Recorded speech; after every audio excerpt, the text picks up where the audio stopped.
Shama, Shama, Shama,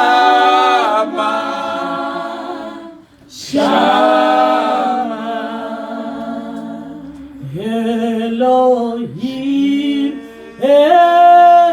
Adonai, Shama, Shama, Shama, Elohim, Adonai, Shama, Shama, Shama,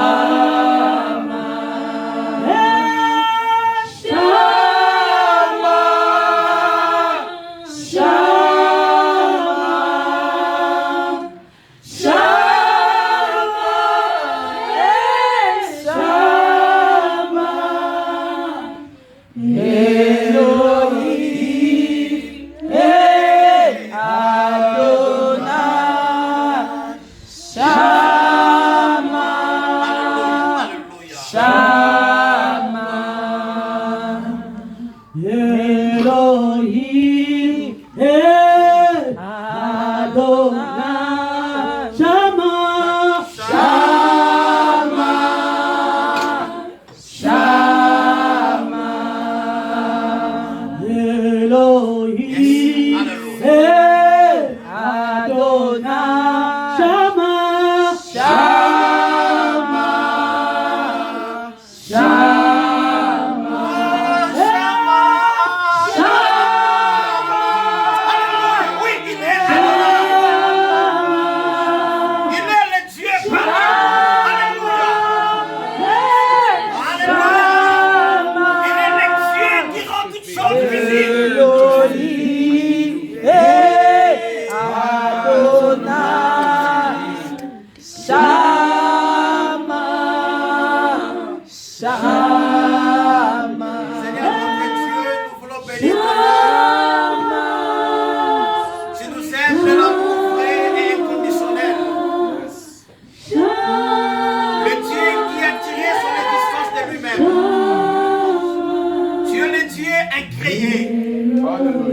Les autres dieux sont créés.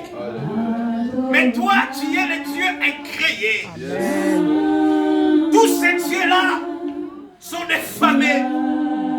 Tous ceux-là qui prétendent être des dieux, ils tirent leur existence en toi, Dieu. Mais toi, depuis que le monde a été créé, avant même que le monde ne soit créé, tu existais déjà. Cet après-midi, tu es notre raison. Oui, tu es notre raison de vie. L'apôtre Paul a dit, je puis tout par celui qui me fortifie. Jésus, si tu n'étais pas venu dans nos vies, que serions-nous aujourd'hui? Le monde ne nous a pas donné le temps ni la chance ni l'occasion. Mais toi, Jésus, tu as quitté les cieux, tu es venu sur la terre. Nous ne t'avons pas cherché, mais c'est toi qui nous as cherchés et tu nous as trouvés. Béni soit ton nom, voilà pourquoi nous l'acclamons. Il est le roi. Oh, il est le roi. Oh, il est le Seigneur des Seigneurs. Alléluia, alléluia. Oh, yes.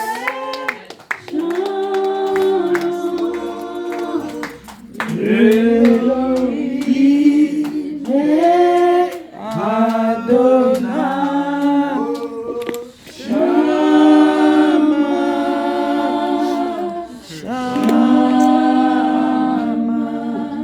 Merci beaucoup, que Dieu vous bénisse. Je suis tellement dans la joie d'être là parmi vous.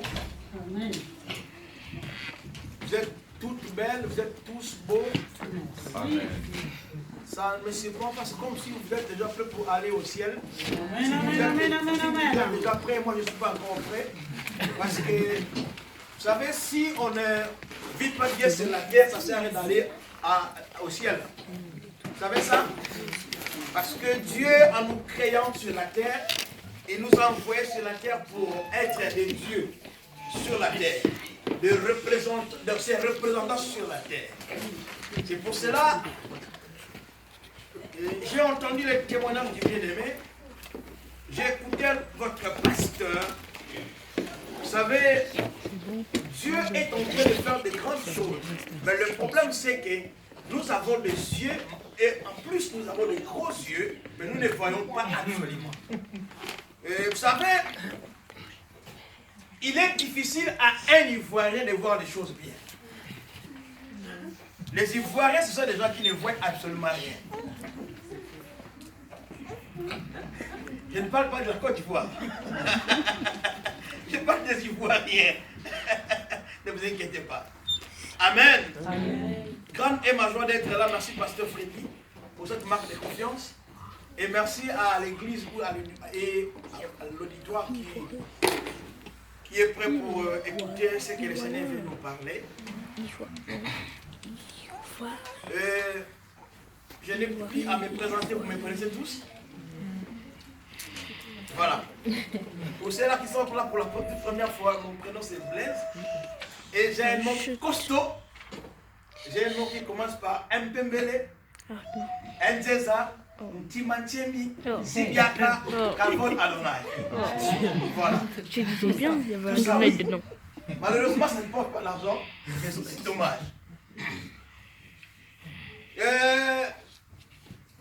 Je vais parler de quelque chose cet après-midi. Je voudrais avoir l'heure pour la montre ou un téléphone pour... 15h31, voilà. Ah, ok.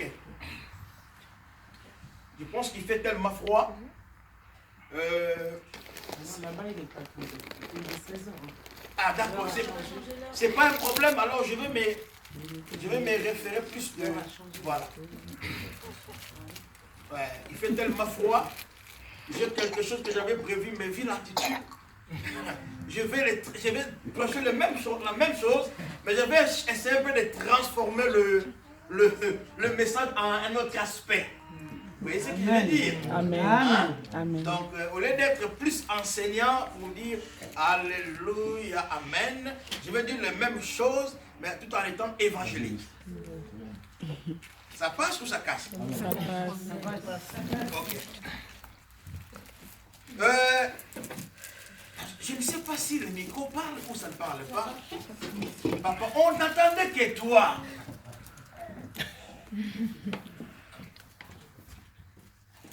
Voilà, je vais donner un verset. Ah, voilà. Je vais donner un verset de la Bible. Et puis, je vais vous dire ce qu'il y a comme message. Amen. Amen. Depuis que j'ai commencé à prêcher dans cette église, je commence même ma façon de parler et de devenir sérieuse. Parce que cette communauté, c'est une communauté où, quand vous voyez les gens, vous comprenez que ce sont des gens sérieux. Je ne dis pas que je ne suis pas sérieux, je suis vraiment sérieux. Quand vous voyez mes lunettes, je suis sérieux. L'église, c'est un endroit où tu n'as pas la joie à la maison sur toi. Quand tu arrives ici, tu dois être affecté par la joie. Amen. Si le matin, il s'est passé un combat de boxe à la maison, mais quand tu arrives à l'église, tu auras toujours la joie. Amen. Amen. Amen. Excusez-moi pour... j'ai tellement mal à la gorge. Je vais prendre avec vous Genèse chapitre 4, verset 1er.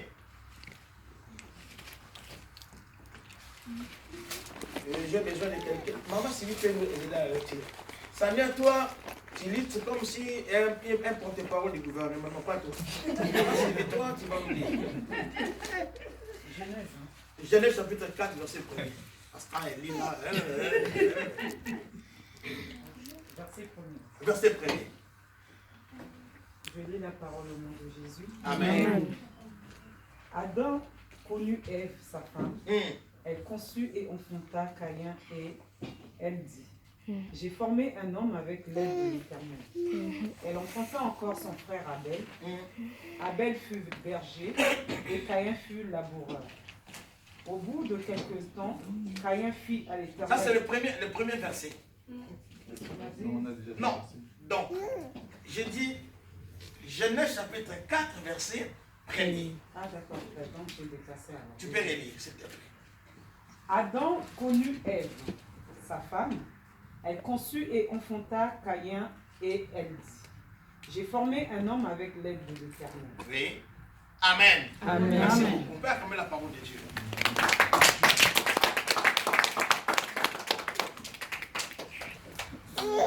Écoutez ces versets qui commencent par... Tout le monde a sa Bible, je pense. Hein? Ces versets commencent par quoi? Adam.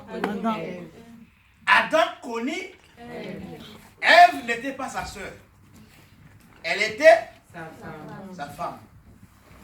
Le mot Ève signifie tout simplement vie. Viviane qui vivifie. Isha en hébreu. C'est pour cela que les serpents ne pouvaient pas venir vers Adam. Parce que la personne qui détenait la vie, c'était Ève.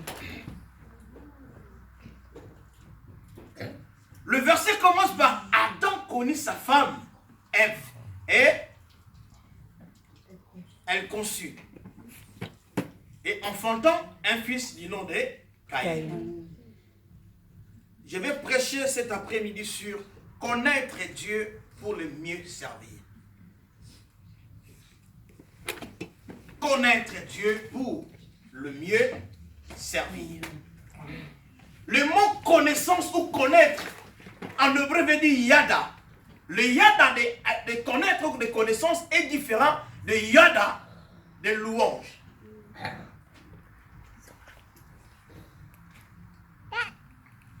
Adam connut sa femme, Ève. Pourquoi je parle de connaître Dieu pour le bien servir? Mes chers frères et sœurs, vous savez, très souvent on se trompe des interlocuteurs qui sont en face de nous. Un jour, vous mangez, vous buvez, mais un jour, ils se fâchent contre vous. C'est parce que vous ne l'avez pas bien connu. Si vous connaissez quelqu'un, vous saurez ce dont il n'aime pas et ce dont il aime. La Bible dit, Adam connut sa femme. La connaissance dans la pensée hébraïque. Les Juifs, quand ils parlent de la connaissance, en fait, eux, ils parlent de la connaissance dans l'aspect de l'intimité sexuelle. Personne ici peut dire qu'il connaît ma femme plus que moi. C'est archi faux.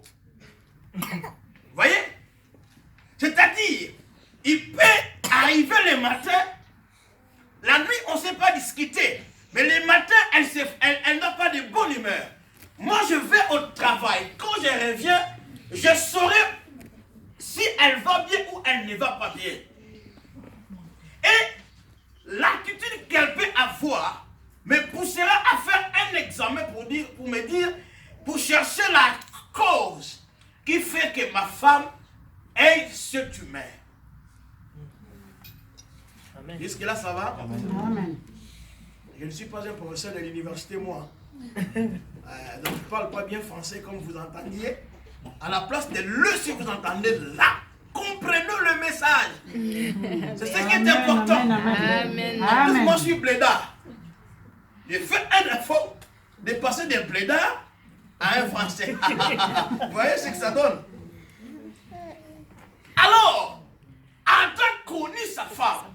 Quand il connut sa femme conçut et enfantant. C'est-à-dire quoi? La connaissance en soi doit donner des enfants. Comment elle doit donner des enfants?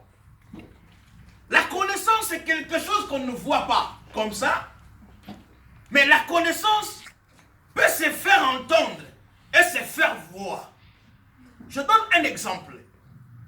Quand vous prenez un homme comme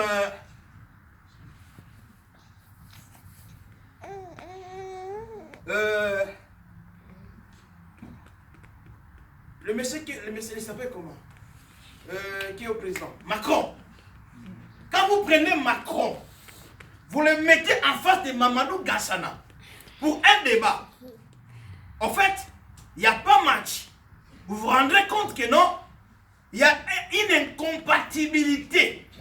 C'est-à-dire l'autre est là, a la connaissance de la majorité des sujets. Mais peut-être que Mamadou Kassana aura juste une spécialité. C'est la force physique de sauver l'enfant. Mais or, l'autre est là, le président, lui, la connaissance, il en a en lui comme étant un potentiel. La connaissance de quelqu'un peut t'épargner à tout moment à avoir des problèmes avec la personne. Amen. Vous savez, lorsque vous lisez la Bible dans le livre d'Ésaïe, chapitre 2, la Bible dit, ici c'est Dieu qui est en train de se plaindre. Il dit, cieux, écoutez, et la terre, prête l'oreille, car j'ai nourri et élevé les enfants. Mais ils se sont révoltés contre moi. En fait, le Seigneur est en train de dire quoi? Je les ai pris en charge. Je les ai soutenus. Je les ai rendus indépendants. Mais malheureusement, ils ne sont pas reconnaissants. Ils ne me connaissent pas. Écoutez maintenant le deuxième aspect de ces versets ou la continuité. Le Seigneur dit, même le bœuf connaît son maître. Donc la connaissance dont l'Éternel attend de nous, c'est la relation qui lie le bœuf et son maître. Cela veut dire, le bœuf quand il voit son maître, il va commencer à faire des gestes. Il connaît bien l'odeur de son maître. Maintenant, Dieu est en train de dire que Israël, mon peuple, ne connaît pas son Dieu. Pourquoi Dieu dit qu'il ne connaît pas, Israël ne le connaît pas? Vous savez, la connaissance que nous avons de Dieu aujourd'hui, elle est très différente de la connaissance des gens de l'Ancien Testament. Ça peut paraître bizarre, mais c'est la vérité. Dans l'Ancien Testament, les gens avaient la connaissance de Dieu, un Dieu tout-puissant, un Dieu miséricordieux. Il s'arrête là. Mais dans la Nouvelle Alliance, nous avons la connaissance non seulement d'un Dieu tout-puissant, mais nous avons la connaissance d'un Dieu tant que notre Père. Amen. Non, mais tu ne réalises pas encore. Amen. Cela veut dire quoi? Le Dieu que les autres vont chercher en Israël, pour toi, il n'y a plus question d'aller le chercher en Israël.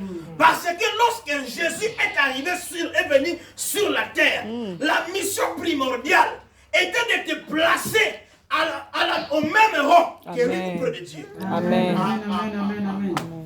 C'est-à-dire, tel que tu me vois là, on peut m'appeler Jésus. Donc, c'est-à-dire que dans mon acte de naissance, je peux donner mon fils le nom de petit frère de Jésus. Et personne n'a le droit de le discuter.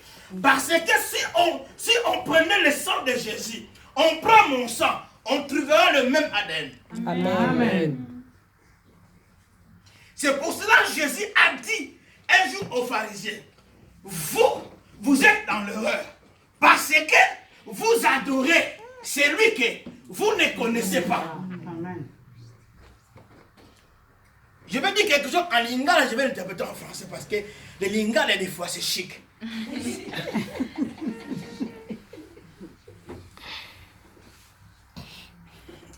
Le mot même lingala m'échappe.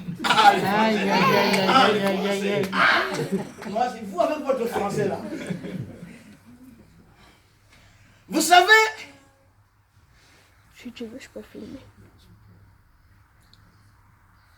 si quelqu'un prétend connaître Dieu, mais il ne connaît pas ses principes, il ne pourra jamais servir Dieu. Je vous dis vrai. Tu peux venir à l'église parce que ce sont des habitudes. Je vais vous donner un exemple. Peut-être qu'elle l'a fait discrètement, mais c'est un bon exemple que je peux vous donner. Le pasteur a dit, nous voulons donner les offrandes. Même si tu n'as pas l'argent, mais fouille un peu. Je vis la sœur Sylvie. Elle a pris un chèque. Elle l'a mis.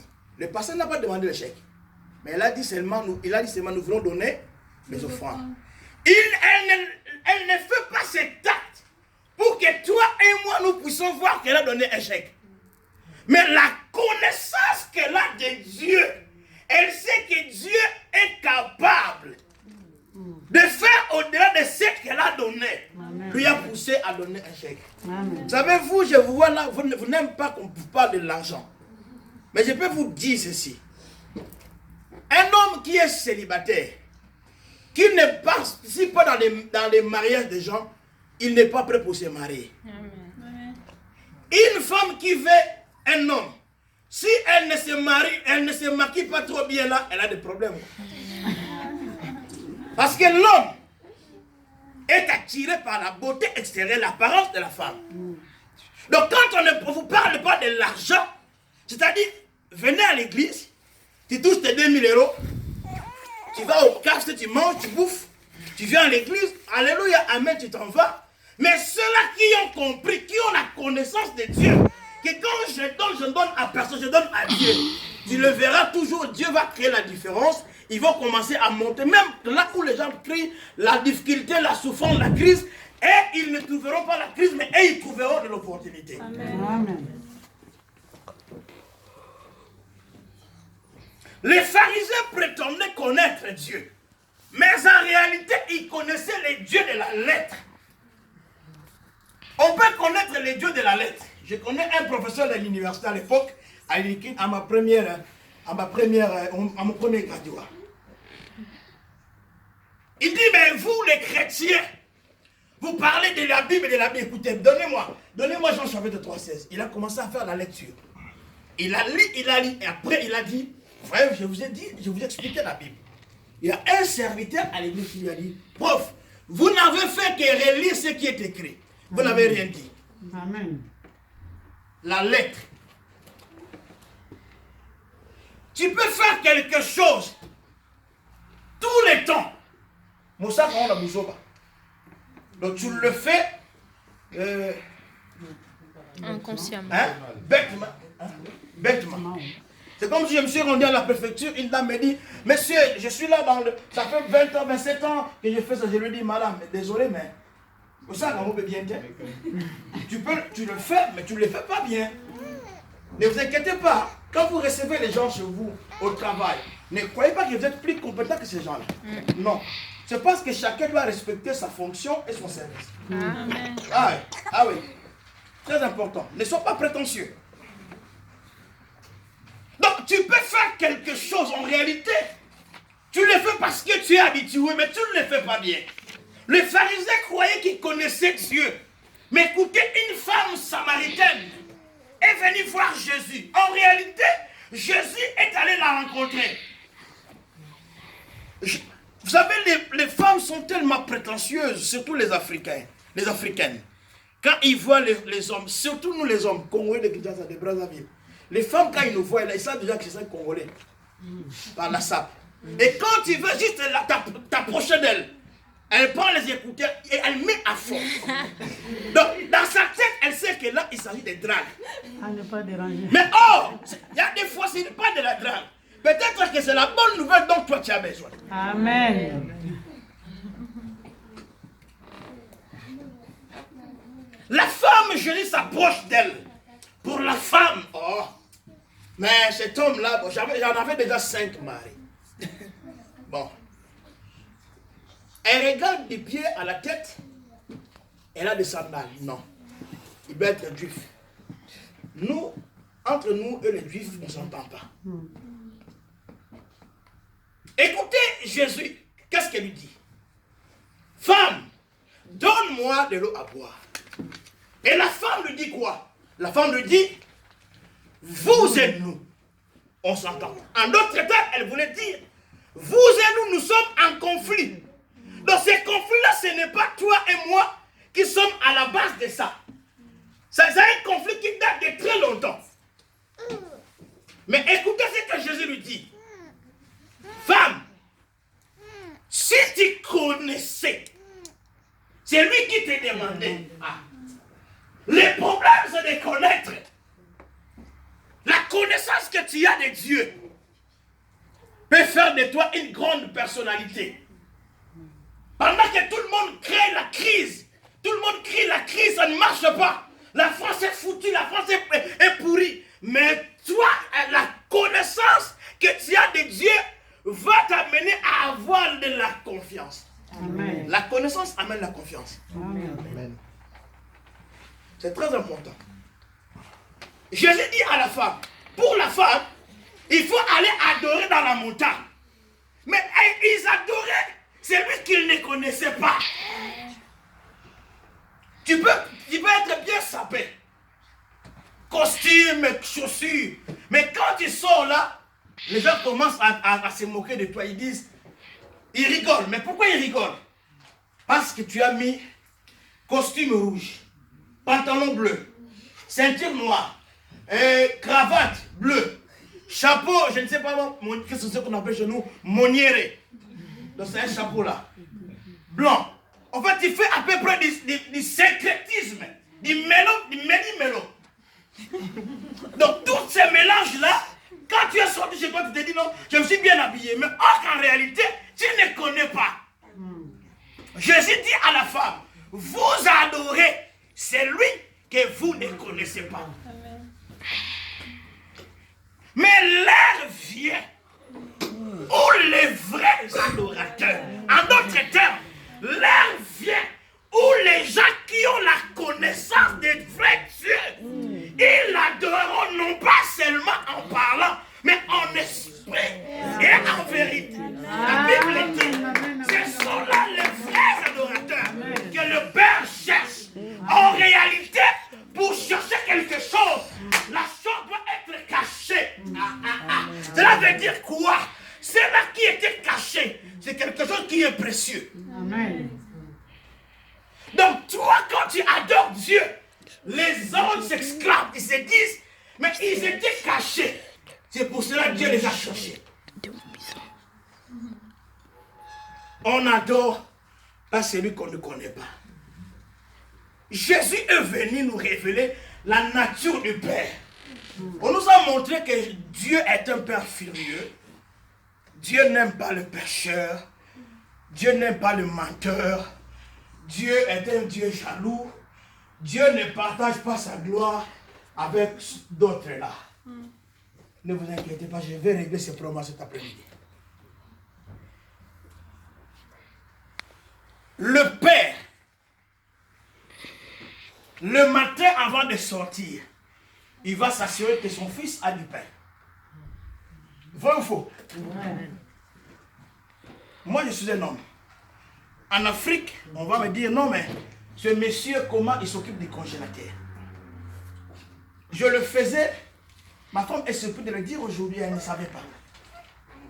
Quand je me réveille, la toute première chose que je fais, je vais au frigo, je vérifie qu'est-ce qui manque et qu'est-ce qu'il y a. Au congélateur, pareil. C'est elle qui décide pour les courses. Moi, je donne l'argent.